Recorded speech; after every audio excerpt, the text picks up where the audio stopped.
about that. Well, let me say a couple of words about where these texts came from. A while ago, I was reading Michael's book, as many people have been, and realized I had certain disagreements, and began to sort of formulate those. And one form that I thought about putting it in was in terms of superheroes in the history of philosophy. And so I wrote a couple of paragraphs, and my first thought was, this is really mean.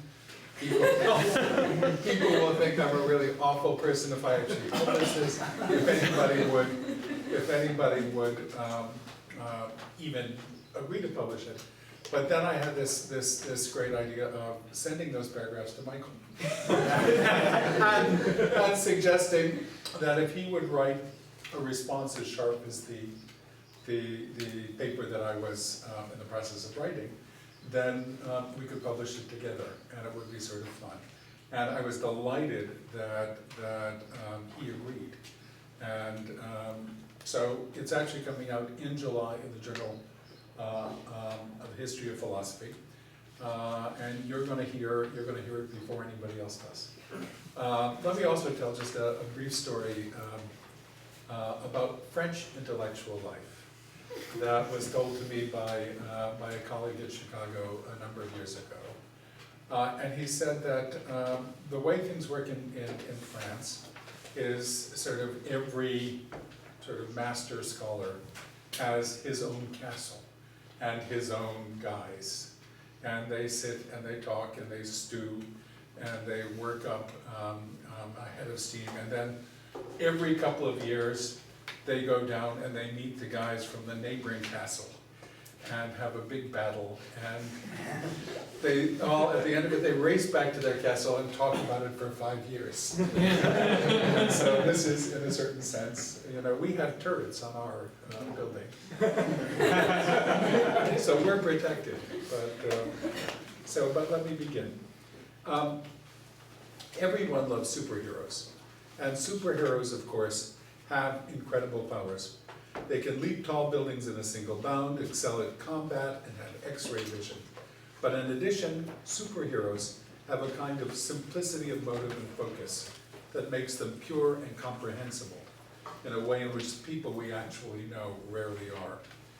For Superman, it's about truth, justice, and the American way. For Batman, it's about fighting evil, defeating the Joker, the Riddler, and other nefarious characters. For Spider-Man, it's an outsized sense of mission. With great power comes great responsibility. Superheroes are superhuman individuals who have a simple philosophy of life that motivates their every action. Of course, there are no such people in the world, but even so, there's a certain pleasure in imagining a world in which such titans walk the earth, not only to protect us, but to function as models for our own lives.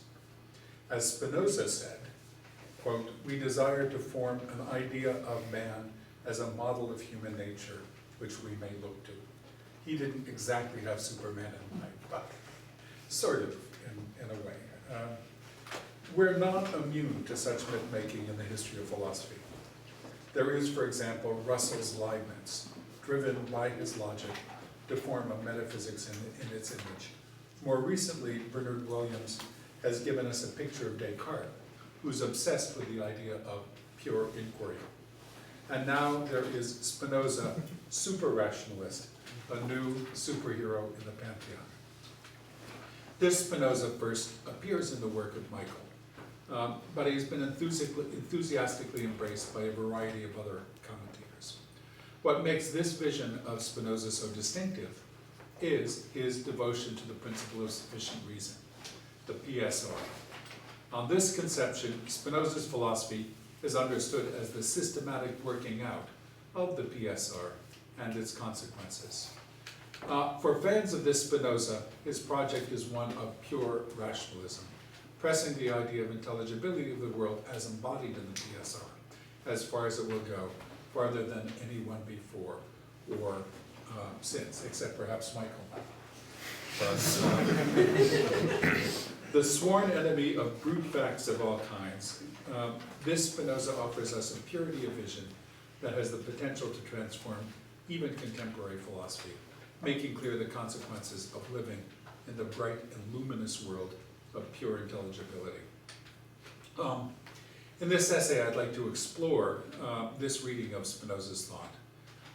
Though it's developed in a number of essays by Michael and by others, I'm going to focus on what I take to be its canonical development in the book, in Michael's book, Spinoza.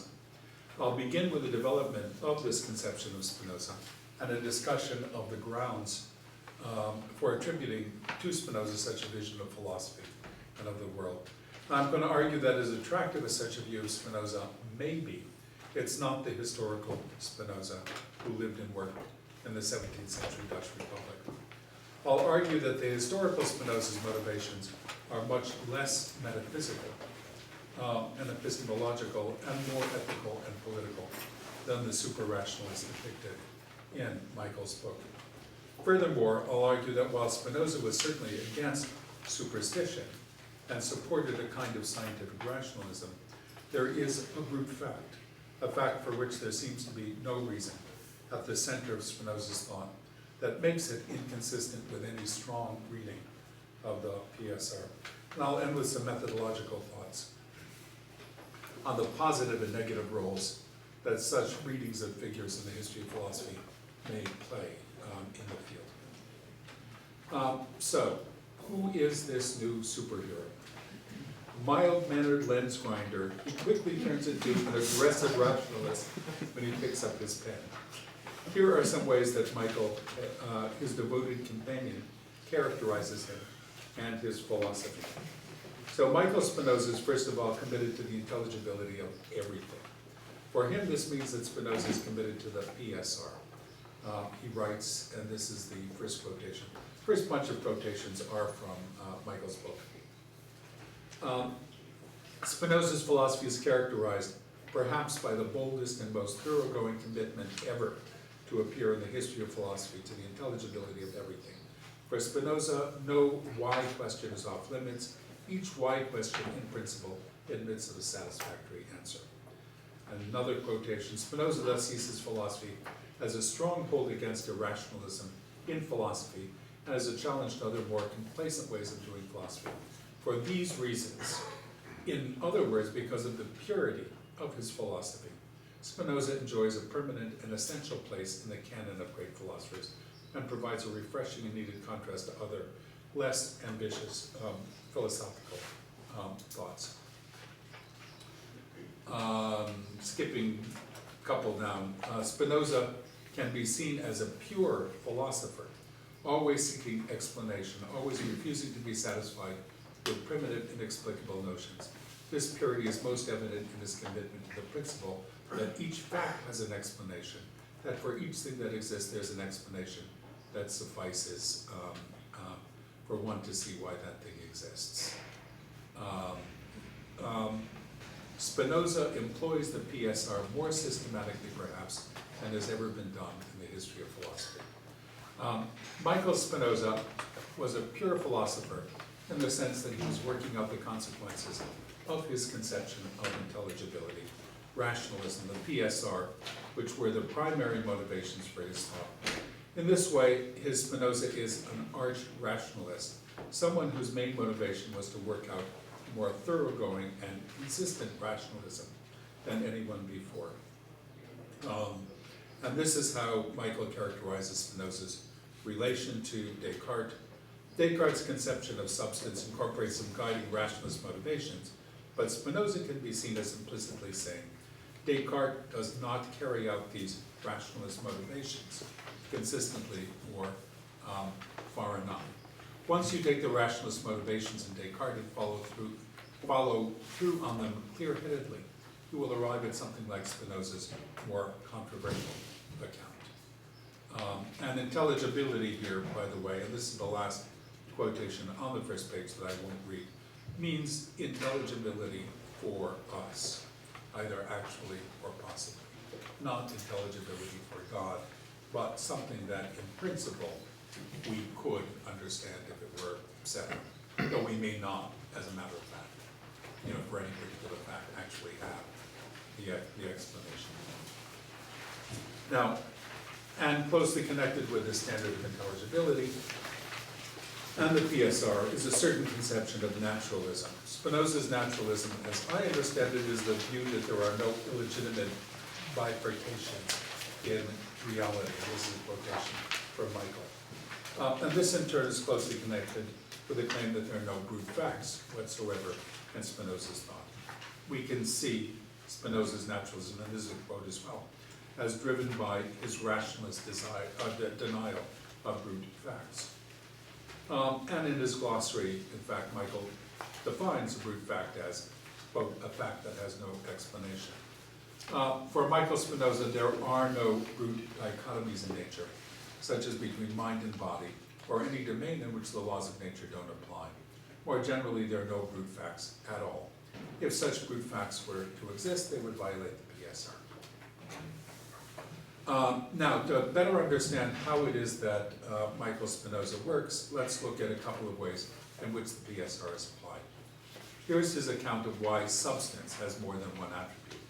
Commenting on the passage, and this is Ethics 1, Proposition 10, Scholium, where Spinoza says that, quote, although two attributes may be conceived to be really distinct, that is, one may be conceived without the aid of the other, we cannot infer from that that they constitute two beings or two different substances. And Michael writes here, and this is the first full quote on the second page.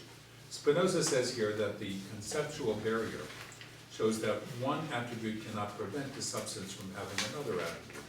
No other potential explanation of the one extended substance's lack of thought seems to be available.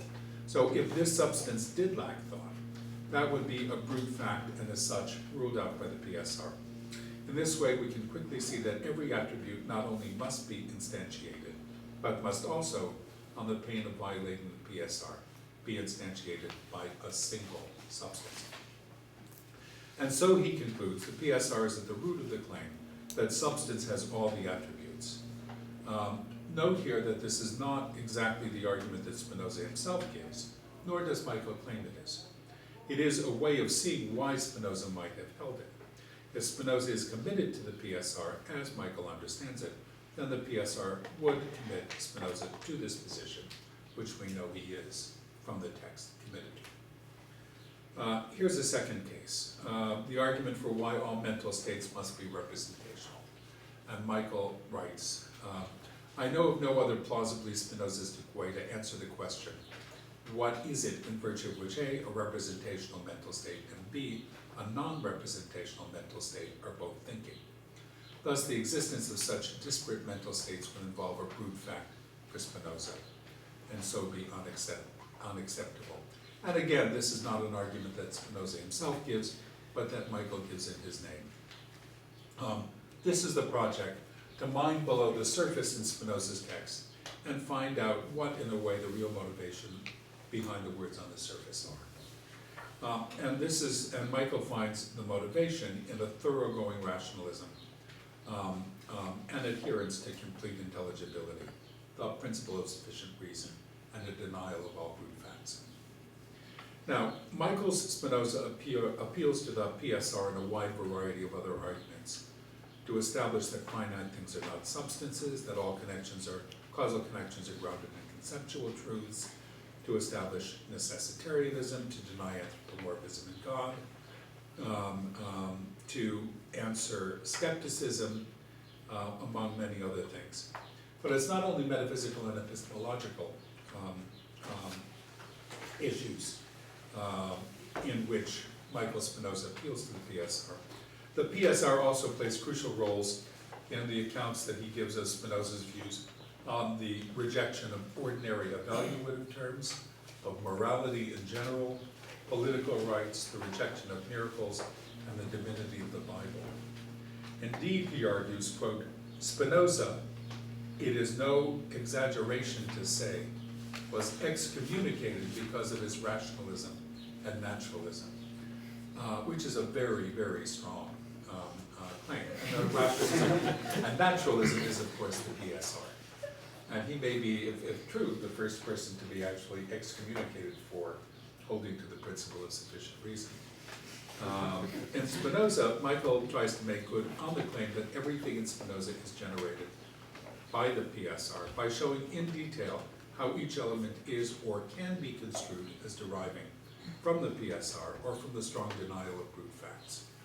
In so doing, he presents Spinoza as the super-rationalist, pure of heart, devoted to the single-minded working out of the consequences of the complete intelligibility of nature. Now, was the historical Spinoza a super-rationalist in this sense? What are we to make of this reading? For one, Spinoza never, to the best of my knowledge, characterized himself as a rationalist. Neither, for that matter, did Descartes or Leibniz, generally considered Spinoza's rationalist partners in crime. But that, of course, does not mean that he was not a rationalist in some sense. However, it does seem to me to put the burden of proof on the commentator to argue that it's an appropriate designation.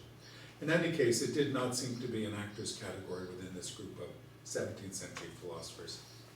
Similarly, Spinoza never explicitly acknowledges the principle of sufficient reason, a term that does not come up explicitly until Leibniz, and certainly never claims that it is a central principle in his thought. For that matter, unlike Leibniz, who is constantly appealing to one principle or another, most centrally the PSR, but he's got a slew of other principles as well. Spinoza does not explicitly acknowledge any principles as fundamental. But again, that does not mean that he did not acknowledge and use the PSR in some sense. It's not decisive. So what evidence is there that the historical Spinoza held something like the PSR or the brute fact principle? Michael cites two passages from the Ethics as evidence that he held such a principle. Ethics 1, Proposition 11, Demonstration 2, and Ethics 1, Axiom 2. The passage in Ethics 1, Proposition 11, Demonstration 2, which is on the sheet, is a premise in an alternative proof that Spinoza gives of the proposition that God exists. And the premise is God or a substance consisting, well, the proposition is God or a substance consisting of infinite attributes, each of which expresses eternal and infinite essence necessarily exists. That's the proposition. The main proof is a version of the ontological argument. And this is in the second demonstration, the alternative demonstration, he announces the following premise. For each thing, and the word is race, there must be assigned a cause or reason, both for its existence and for its non-existence. And this is certainly an important statement, and it certainly does resemble what one might call a principle of sufficient reason. But it's weaker, I think, than the PSR as Michael actually uses it. It says about each thing, race, whatever exactly a thing is, that there must be a reason for why it exists or does not exist, a reason that must derive from its nature or from its cause. But it falls quite short, I think, of the no brute fact paraphrase of the PSR that Michael uses in the arguments that I gave earlier. For example, it can't be used to establish that a substance cannot lack any of the attributes that it has. As Michael represents the argument, if substance lacked thought, quote, that would be a brute fact, and as such ruled out by the PSR.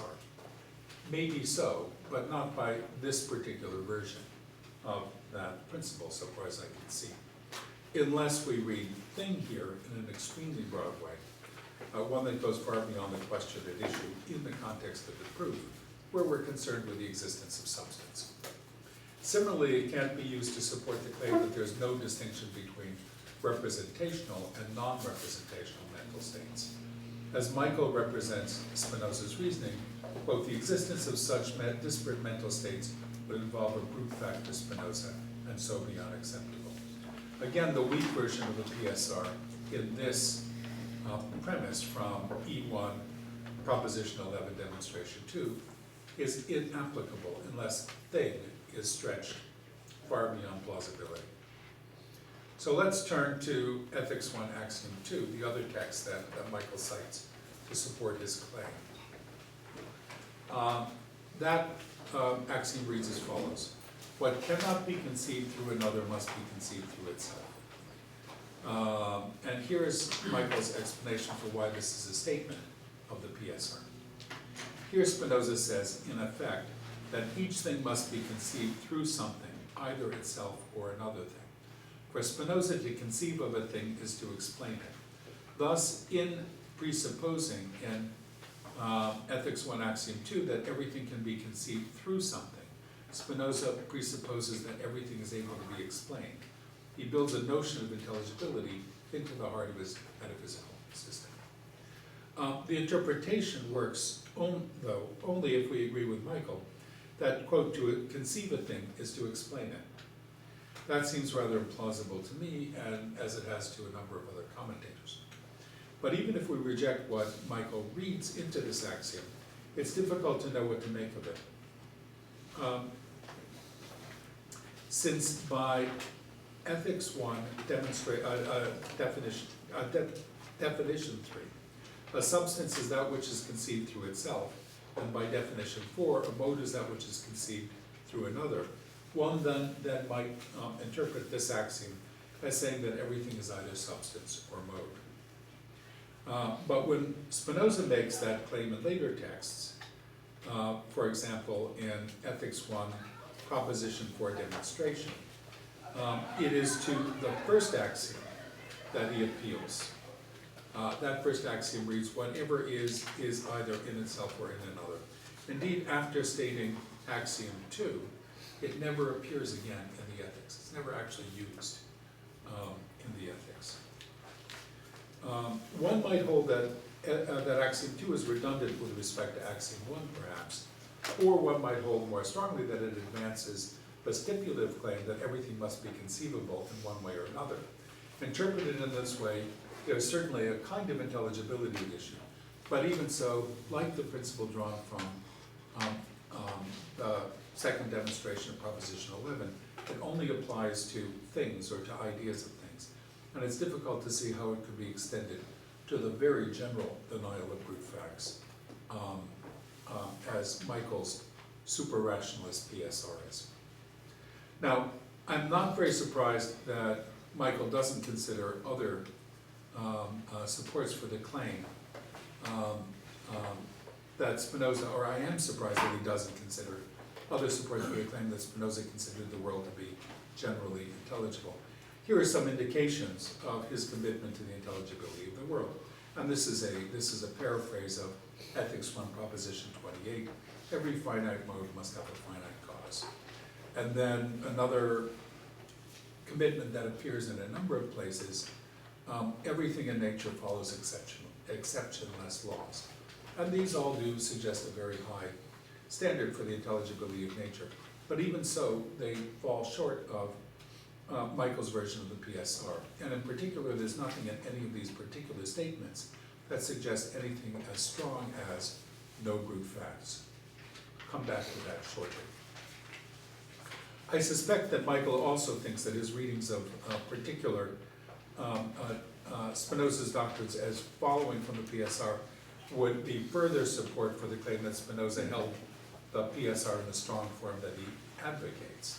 Even though he admits that Spinoza rarely cites anything like the PSR in any form of the argument, the fact that he could be understood to do so would seem to support the claim that he at least implicitly held it, or at least something like the fact that you could reconstruct the arguments using that strong version of the PSR. I'm a little suspicious of that, but to answer that, one would have to go through the arguments one by one, which I'm not going to do, obviously, here. So we reach at least a preliminary conclusion. There are no good grounds for attributing universal PSR, interpreted as strongly as Michael does, to the historical Spinoza, in the sense that all brute facts are to be excluded from nature. While Spinoza thought that nature was largely intelligible, the propositions expressing that intelligibility are in general much more restricted and much more modest than the full-blown PSR that Michael attributes to Spinoza. Indeed, why attribute any general principle to Spinoza over and above what he explicitly proposes himself? What's the point of looking for an underlying, deeper principle? Unlike Leibniz, for example, Spinoza wasn't really a principles kind of guy. He never articulates a principle and says, this is one that I follow regularly. So if rationalism is equated with accepting the strong form of the PSR, then the historical Spinoza wasn't a rationalist, not a super rationalist, not even a garden variety rationalist. He just simply did not articulate such a principle and follow it, even if we may be able to reconstruct him in such a way as if he did. Okay. So far, we've been assuming that Spinoza's thought can at least be construed or reconstructed as if everything were in some sense intelligible in his world, even if we may not want to attribute to Spinoza anything as strong as the super-rationalist conception of the PSR. But it's not clear that this is entirely true. There do seem to be at least some brute facts, in Michael's sense, in Spinoza's ethics, features of the world that do not admit of an explanation. For example, we know of only two of the infinity of divine attributes, and this seems as brutishly fact-like as one can imagine.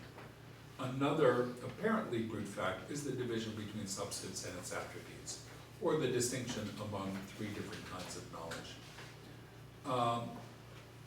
But there is a potentially much more damaging violation of the intelligibility in the ethics, connected with the denial of divine final causes in the appendix to Part 1 and in Spinoza's denial of anthropomorphism.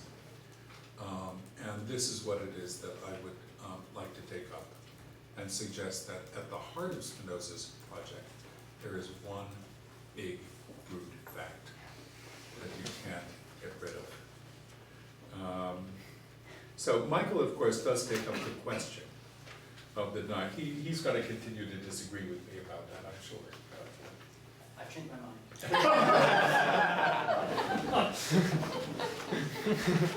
We'll see. We'll see. Okay. Michael, of course, does take up the question of the denial of divine final causes in the Appendix to Ethics 1, and unsurprisingly argues that it follows from the PSR. His discussion is long and complicated, but at heart I think that he does not really confront the general claim that God does not act with an end in mind. What he attacks, and this is where it is that he applies the PSR, is in refuting the claim that God acts for the sake of one group of things, humans, for example, rather than another. Okay, so the one way that one can think about divine anthropomorphism is he does things to favor one group of creative things rather than another, in particular us. And Michael concedes that for Spinoza, the claim that everything follows from the nature of God is supposed to undermine divine causes.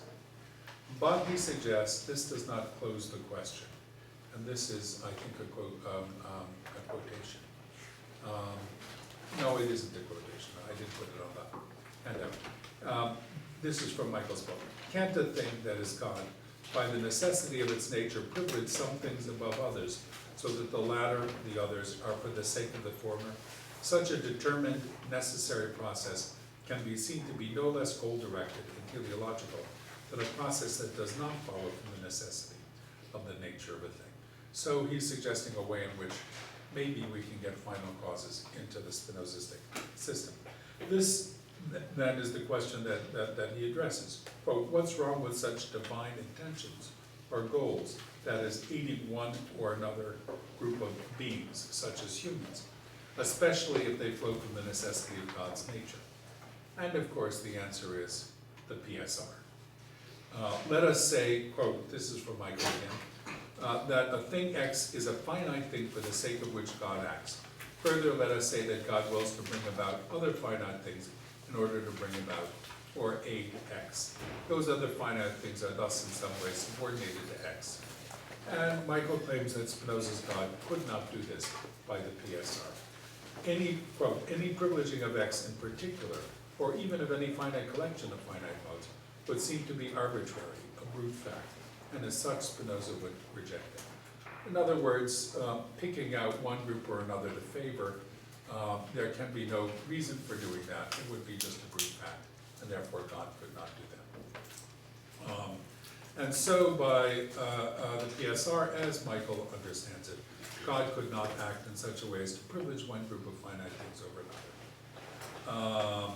And again, Michael does not claim that Spinoza actually uses it, but the appeal to the PSR here is a more rational reconstruction than a direct reading. Note also that this reading of the appendix is rather modest. What he addresses with the appeal to the PSR is not the wholesale denial of final causes, but the more modest claim that God has no goals that could favor one thing or group of things over another. But I think Spinoza's claim in the appendix is considerably stronger than the one that Michael addresses using the PSR. Spinoza is clear that there is no final cause, no purpose at all for things. Indeed, it's not only finite things that are at issue here. Spinoza's God does not even act for his own sake. Spinoza means this to go quite deep, I think. It's not just that God does not favor one group of things, like us, over another, but why things are the way they are goes altogether beyond reason and reasons, as we could understand them. Spinoza makes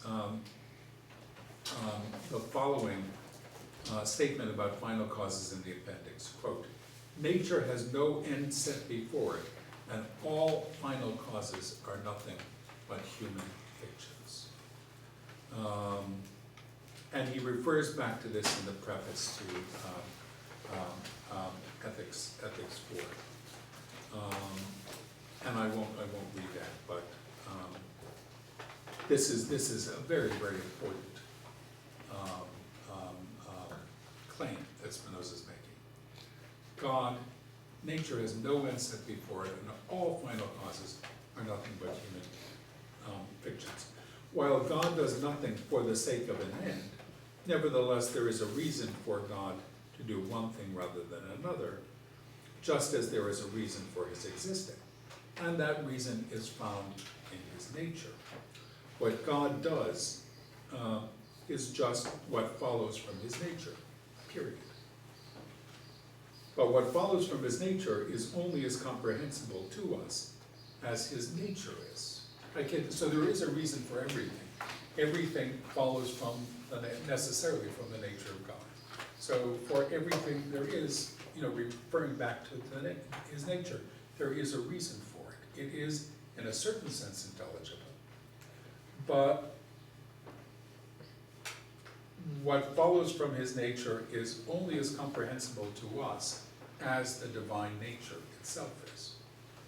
And here is where we have, I think, the ultimate sanctuary of ignorance, which is to say, God's nature. Consider Harry the horse and Eunice the unicorn. Harry exists, but Eunice does not, so far as we know. And let's assume Eunice does not, that there really aren't unicorns in the world. Never were, never will. As a finite mode, Harry has a finite cause within the infinite series of causes that actually exist, and that explains his existence. Eunice does not have such a cause within the infinite series of causes that actually exist. Thus, there is a reason for the existence of Harry and a reason for the non-existence of Eunice. Hence, the second demonstration of Proposition 11 is satisfied, the principle from that is satisfied, and Ethics 1, Proposition 28, that every finite thing has a finite cause, That's satisfied as well. Furthermore, there is a reason for the existence of the infinite causal chain that includes Harry, and a reason for the non-existence of any infinite causal chain that includes Eunice. The one, the infinite chain that includes Harry, follows from the nature of God, and the other, the hypothetical infinite chain that includes Eunice, does not follow from the nature of God. And again, all of the principles of intelligibility are satisfied. But why is God's nature such that the causal chain with Harry follows, but the causal chain with Eunice does not? Why does God's nature entail that Harry exists, but that Eunice does not? And here I claim that it is just a proved fact. God's nature is such that Harry is entailed, but Eunice is not. And that this is something beyond our capacity to comprehend or explain, something for which there is no reason. We know that God is self-caused, and we know that God as substance is conceived through himself. But why it is this nature, the nature that entails Harry, but not Eunice, that is self-caused and self-conceived, seems to be beyond reasons. But let's explore some possible ways around this strong conclusion. Now, Michael points out that there's reason to think that Spinoza's God has a will, and he's surely right about that. God has a will, though it's a mode and subordinated to his nature, and there are a bunch of propositions where he suggests that. And if God has a will, that will can act for an end, even if that end is determined by God's nature. In a passage that I quoted earlier, Michael writes, "Can't the thing, that is God, by the necessity of its nature privilege some things above others, so that the latter, the others, are for the sake of the former? Such a determined necessary process can be seen to be no less goal-directed and teleological than a process that does not follow from the necessity of the nature of the thing." Now, God can act in this way, even though God is determined by his nature. If God can act in this way, even though he's not determined by his nature, let me start again. And if God can act in this way, even though God is determined by his nature, then we might find a way of justifying his choice of Harry and not Eunice. Okay, it may be a choice that is dominated by the divine nature, but still a choice. This is my suggestion, not Michael's. He doesn't suggest this because he doesn't, I think, confront this problem. I'm just posing it as a possible way out, and it has a certain attractiveness. This is a way that Leibniz sometimes thought he could get final causes through a Spinozistic necessitarian world. By his nature, God is obligated to choose the best of all possible worlds, but insofar as he chooses, he does things for a reason. So you have both the necessity and the choice. It's a necessary choice. God, by his perfection, necessarily chooses the best of all possible worlds. This is Leibniz's anthropomorphic God. So saying that something follows from the divine nature does not by itself eliminate final causes. This is Leibniz's first reading of Spinoza. But I'm skeptical that this is going to save the PSR and Spinoza's super-rationalism. For even if Spinoza were to admit a divine will and a divine choice in this way, we still have a problem with God's nature. Why is God's nature such that he necessarily chooses a world with Harry, but without Eunice? And secondly, even if the will pertains to God's nature, Spinoza says, it is completely and utterly foreign to us. The divine will would be as like ours as, quote, the dog that is a heavenly constellation and the dog that is a barking animal. A wonderful idea. God, even if God has a will, don't think that you can understand it, because God is not like us. So even if there were reasons, they would be completely unintelligible to us, violating the PSR as Michael understands it. Remember, his conception of the PSR, at least in the Spinoza book, is the reasons have got to be intelligible to us in principle. And finally, I think the claim would be completely against the clear spirit of the appendix to part one. No means no when it comes to final clauses, even those that we may not comprehend. There just aren't any. It's a very dark view of the world. The world is utterly meaningless. There is no reason why things are the way they are. But maybe there's still hope for Spinoza the super-rationalist. Spinoza does sometimes talk, like Leibniz, about the world being perfect because it follows from the divine, from a perfect nature. And this is Ethics 1, Proposition 33, Scholium 2. And this is on the third page, top of the third page. From the preceding, it clearly follows that things have been produced by God with the highest perfection, since they have followed necessarily from the most perfect nature, etc. And this suggests a kind of reason for why God's nature is such that Harry follows from it, but Eunice does not. The perfect nature is such that it entails Harry, but not Eunice. One would need to flesh out why it is that a world with Harry and without Eunice is better than a world with both of them, but that's another question. What does perfection mean here, though? Here is Spinoza's definition. By reality and perfection, I understand the same thing. We have to remember that perfectus in Latin means complete, and to say that God's nature is perfect is just to say that it's complete. It contains all possible reality, which it does. If something, Eunice say, does not follow from the divine nature, then she isn't possible. Not because she contains an internal contradiction, which I'm supposing that she does not, but simply because her real temporal existence does not follow from the divine nature. And on the basis of that alone, Spinoza says she is not possible. Consider the following passage where Spinoza denies the existence of actualized possibles. And this is next one on the sheet. Moreover, though they conceive God to actually understand in the highest degree, still they do not believe that he can bring it about that all the things he actually understands exist. For they think that in this way they would destroy God's power. Indeed, to speak openly, my opponents seem to deny God's omnipotence, for they are forced to confess that God understands infinitely many creatable things, which nevertheless he will never be able to create.